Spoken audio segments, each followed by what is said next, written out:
இன்றைய மனப்பாட வசனம். கர்த்தரை நோக்கி சத்தமிட்டு கூப்பிடுகிறேன், கர்த்தரை நோக்கி சத்தமிட்டு கெஞ்சுகிறேன். அவருக்கு முன்பாக என் சஞ்சலத்தை ஊற்றுகிறேன், அவருக்கு முன்பாக என் நெருக்கத்தை அறிக்கையிடுகிறேன். என் ஆவி என்னில் தியங்கும்போது நீர் என் பாதையை அறிந்திருக்கிறீர்.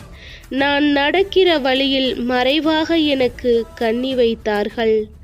வலதுபுறமாய் கண்ணோக்கி பாரும், என்னை அறிவார் ஒருவரும் இல்லை.